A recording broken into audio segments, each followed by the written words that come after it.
At the end of 331 BCE, Alexander advanced through the heart of the Achaemenid Empire. The victory at Gaugamela, achieved with tactical precision, not only dismantled Darius III's main army, but also paved the way for the Macedonians to dominate Persia's strategic centers.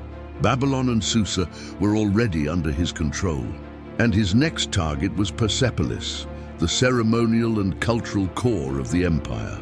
The Macedonian army, comprised of seasoned soldiers hardened by years of campaigning, moved southward, grappling with the increasingly complex logistics of maintaining supply lines in hostile territory. At Persepolis, Alexander aimed not only to solidify his control over Persia, but also to seize the city's immense treasury, a resource critical to sustaining his expanding campaigns. However, the path to the capital was far from straightforward. The route led through the Zagros Mountains, where a narrow passage known as the Persian Gate posed challenges Alexander had not yet faced in his victorious march. The Persian Gate, a gorge with steep slopes and limited access, was a natural trap when adequately defended. Massive rocks could be hurled down on invaders, and elevated positions granted archers and spearmen complete control over enemy advances. On the other side of this obstacle stood Ariobarzanes, a Persian commander tasked with defending the last line, protecting Persepolis. He had devised a meticulous strategy, leveraging the terrain to offset his forces' numerical and logistical disadvantages. With barricades blocking the passage and troops positioned at the most strategic points, he sought to turn the mountainous pass into a graveyard for the Macedonian army. As the Persians worked to fortify their defenses, Alexander's army faced its own difficulties. The troops, burdened by years of campaigning, showed signs of fatigue. Field commanders debated the best course of action: press forward or seek an alternative route to avoid the risk of ambush. Some of Alexander's generals advocated for a temporary retreat to explore safer paths, but Alexander remained focused on a hand-drawn map of the terrain. He neither raised his voice nor dismissed the suggestions outright. Instead, he began questioning each point raised by his advisors, scrutinizing the risks and implications of every option. If we retreat now, will they see it as weakness? Alexander interrupted one of the generals, his eyes still fixed on the map. The response was an uncomfortable silence, one that did not require filling. After a few moments, he concluded, "They haven't defeated us so far. This won't be their opportunity." With the decision made, the order was clear. The army would advance. Ariobarzanes watched as the Macedonian forces approached. Beside him, an officer pointed to the newly constructed blockade and remarked that if they tried to cross, their barricades would hold them off long enough. Ariobarzanes nodded, but did not seem reassured. He walked to the highest vantage point of one of the defensive positions, surveying the formation of his troops. The units stationed appeared confident, but he knew they lacked experience. Most had never faced an army like Alexander's. Even so, he did not hesitate as he adjusted positions and reinforced orders. With limited men and resources, every move had to count. Alexander's army faced supply issues in such hostile territories.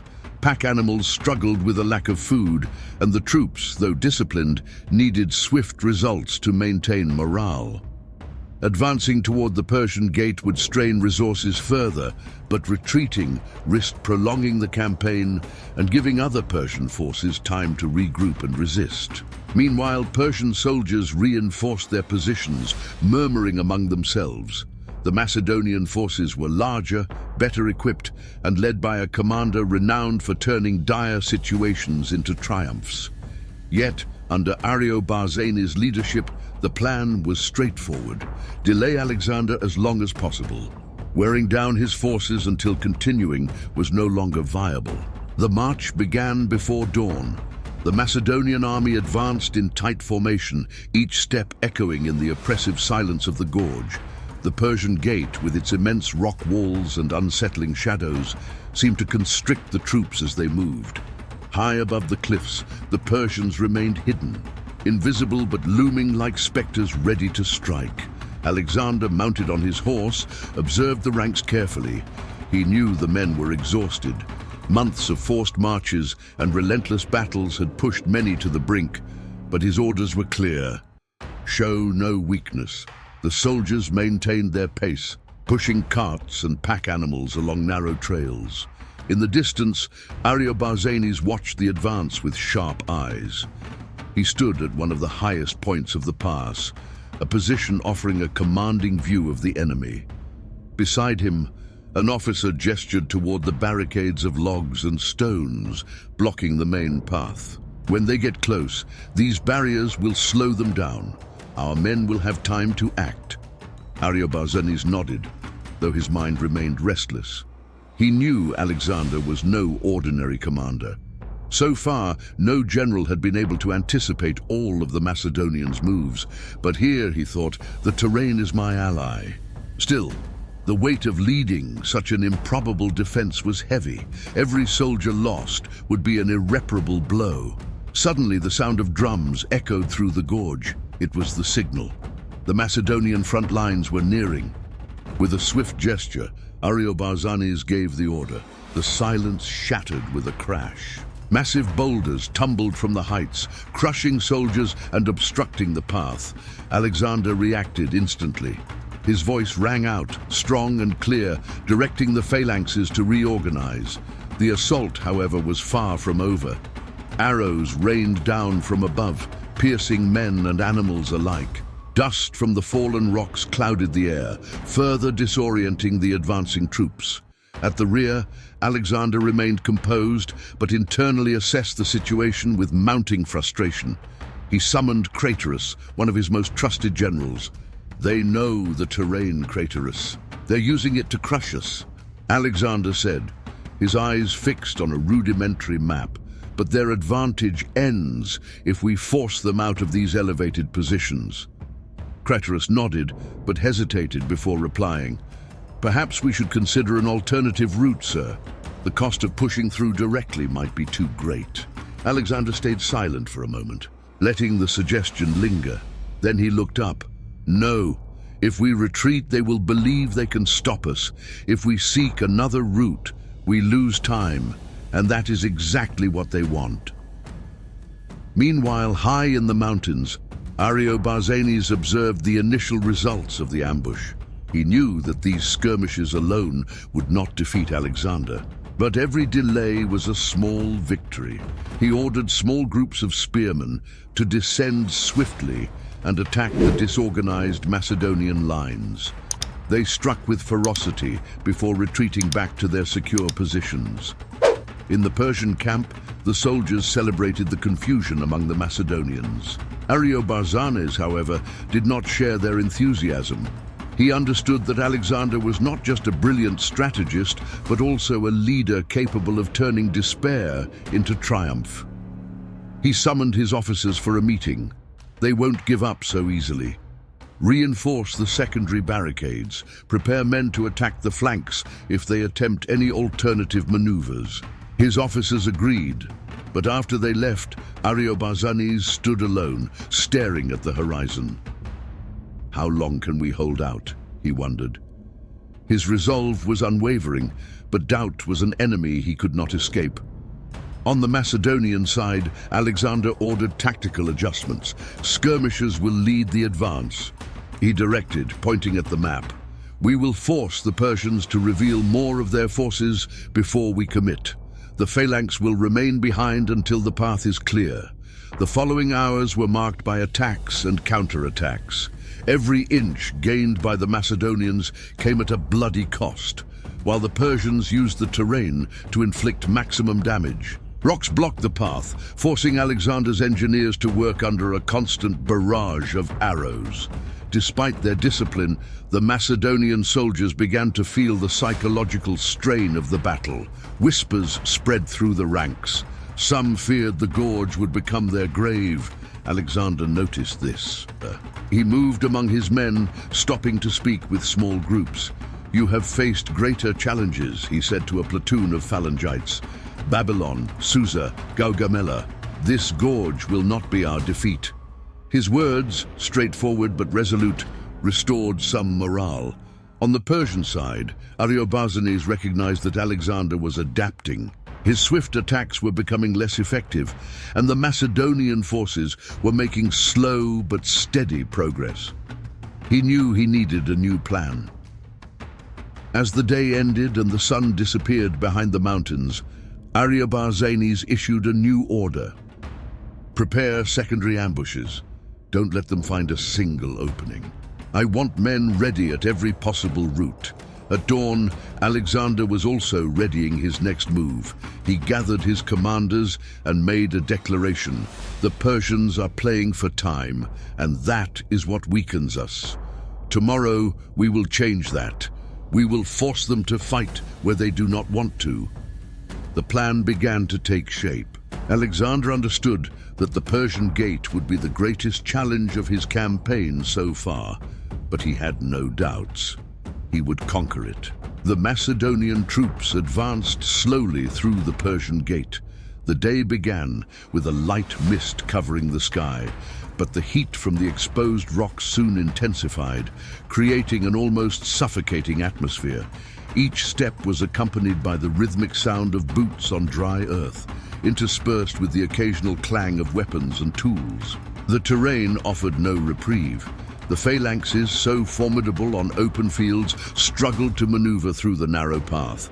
Soldiers carried shields and spears as engineers worked to clear the rocks, blocking their progress. Dislodged boulders and fallen trees formed obstacles that required constant effort to overcome. High on the cliffs, the Persians waited. Their elevated position provided an invaluable advantage, but also heightened the tension. They could see the enemy moving below, a steady, seemingly endless flow. Despite this, Ariobarzanes' men held their positions, knowing their strength lay in their ability to endure. Farther ahead, where the main barricades had been constructed, Ariobarzanes inspected the defenses. He moved silently, scrutinizing every detail. The stacked stones, the logs poised to be rolled onto the enemy, and the men gripping their bows and spears tightly. His expression was stern, reflecting a mix of determination and concern. Despite all the preparations, he knew the true test was yet to come. The sound of drums in the distance signaled the Macedonians' continued advance. The Persian forces readied themselves. As Alexander's first men came within range, the attack began. Arrows rained down from the heights, and massive stones crashed with deafening roars. The cries of wounded soldiers echoed through the gorge, mingling with the terrified whinnies of horses. The Macedonians responded swiftly. Shields raised, they struggled to maintain formation as engineers rushed to clear the path. Alexander, stationed further back, observed the chaos intently. His mind worked tirelessly, processing the reports coming in and adjusting his troops' movements accordingly. From above, Ariobarzanes monitored the situation with sharp focus. Every second of delay inflicted on the Macedonians was a small victory. He ordered small groups of spearmen to descend swiftly, strike at the unprotected flanks, and retreat before the enemy could counter. It was a strategy of attrition, calculated to inflict maximum losses while preserving his own forces. As the day wore on, the battle turned into a tense game of advances and retreats. The Macedonians pressed against the main barricades with increasing force, but the Persians, concealed in strategic positions, held firm. Dust kicked up by the movement of troops created a veil that obscured visibility, adding to the chaos. On the Persian side, vigilance was constant. Every man understood that a single mistake could prove fatal. Ariobarzanes, ever alert, continuously assessed the situation, searching for signs of weakness in the enemy or mistakes he could exploit. Despite the visible fatigue of his troops, he maintained order through his commanding presence and swift decisions. Meanwhile, in the Macedonian camp, Alexander was devising his next move. He knew that persisting with a direct confrontation would drain time and resources he could not afford to lose. His focus shifted to finding a solution. Poring over rudimentary maps of the gorge, he studied every detail of the terrain, searching for features he could exploit. When night fell, Alexander made his move. In absolute silence, he gathered an elite group and began an ascent along the lateral cliffs. The path was treacherous, with loose rocks and sparse vegetation. The cold wind at the higher altitudes added to the challenge. Yet, the men climbed with determination, fully aware that their mission could alter the course of the battle. After hours of arduous effort, the group reached a vantage point overlooking the Persian camp below. Alexander carefully observed the scene, identifying weaknesses in the enemy's defenses. He knew this maneuver could be decisive. On the other side, Ariobarzanes remained focused on the main confrontation, unaware of the enemy's silent advance. The following morning, Alexander's troops, now strategically positioned, launched a coordinated attack. Arrows and spears rained down from the heights onto the Persians, catching them by surprise. In the gorge, Treacherous's main forces seized the moment to push against the barricades, forcing the Persians to divide their attention. Ariobarzanes reacted swiftly, ordering his troops to reorganize and confront the new threat. However, he could feel the battle slipping out of his control. The terrain, once his greatest advantage, now worked against him. Alexander's adaptable and disciplined forces had turned the gorge into a siege battleground. The silence of the early morning was broken by muffled footsteps on rocky ground. From above, where Alexander had positioned his forces, Macedonian torches glimmered like stars descending the slopes, while traces of night's shadows lingered in the sky. At the barricades, Ariobarzanes' troops watched uneasily. It was clear that something significant was about to unfold. In the gorge below, the main force led by Treacherous moved with precision. They had spent hours reorganizing their ranks, reinforcing the right flank, and maintaining pressure on the Persians' remaining barricades. It was a calculated maneuver designed to keep Ariobarzanes focused on the front, while the decisive blow was prepared. Ariobarzanes stood, his silhouette outlined against the faint glow of Persian campfires. He felt the tension in the air, like a taut string about to snap. Even with the terrain still under his control, he could not ignore the signs that something was amiss. The movements of the Macedonian troops seemed deliberately chaotic, as if to obscure their true intentions. In the distance, the blast of a trumpet cut through the air, followed by a shout that echoed off the gorge walls. That was when the attack began. From the heights, Alexander led his reduced but deadly force in a descent upon the Persian rear. The sound of arrows slicing through the air preceded the defenders' reaction. Macedonian archers and skirmishers struck with lethal precision, disorganizing the Persian lines from above. Dozens of soldiers fell before they could raise their weapons. Ariobarzanes turned to face the chaos spreading through his army. The advantage he had fought so hard to maintain was unraveling before his eyes. Yet he did not hesitate. He shouted orders, directing his men to reinforce positions and prepare for a counterattack. If the heights are lost, everything is lost, he thought, as he rushed to reorganize his lines. He knew Alexander had planned this from the start, using the elevated positions to dismantle his strategic edge. But he still had a chance, if he could hold the Macedonians off long enough. In the gorge, Treacherous advanced with full force. The final barricade, which had once seemed an impenetrable fortress, began to give way under the relentless pressure. The Macedonian phalanx, reorganized and driven by the anticipation of victory, advanced like a living wall, toppling logs and stones blocking their path. The battle became frantic. Encircled, the Persian soldiers fought desperately, but their lines were breaking apart. Many retreated, stumbling toward higher ground in search of refuge. Others stayed in place, determined to fight to the end. Ariobarzanes, now at the center of the turmoil, knew the critical moment had arrived. He gathered nearby soldiers and led them to an elevated position, attempting to organize a final line of resistance. His face bore the exhaustion of the battle. but his eyes burned with determination. Alexander observed the battlefield from his elevated position. He recognized that the Persian resistance was crumbling, but he also saw the heavy cost of victory. The gorge was littered with bodies, both Macedonian and Persian. Dust and smoke from the burning barricades clouded the air, but the sounds of clashing weapons and the cries of the wounded were unmistakable. They fight like cornered lions, he thought. There was a quiet respect for the enemy, but it did not lessen his resolve to end the battle. Raising his hand, he signaled his forces to advance. The order was unambiguous. Press from all sides and eliminate any chance of escape for the Persians.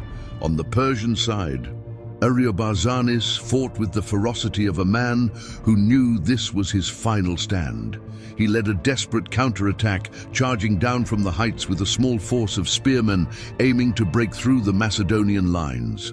The initial impact caught Alexander's soldiers off guard, creating a brief moment of chaos. But the Macedonians' numerical superiority and discipline quickly reasserted control. The phalanxes tightened their formations, closing ranks like an impenetrable wall and repelling the Persian advance. Ariobarzanes was forced to retreat again, leading what remained of his men. Realizing that his forces were completely surrounded, Ariobarzanes made a final attempt to save his soldiers. He ordered small groups to escape along side trails, while he and a small contingent stayed behind to delay the Macedonians. It was a sacrifice he was prepared to make. The battle ended by dusk. Alexander's forces took full control of the gorge, as the last Persian soldiers either surrendered or vanished into the mountains. Ariobarzanes and his remaining men disappeared into the shadows, leaving behind a silent battlefield. Alexander descended from his vantage point, walking among his troops. He paused to survey the ground they had claimed. Blood and dust stained his boots, and the weight of the victory was evident on his face. "Prepare for the march to Persepolis," he finally commanded.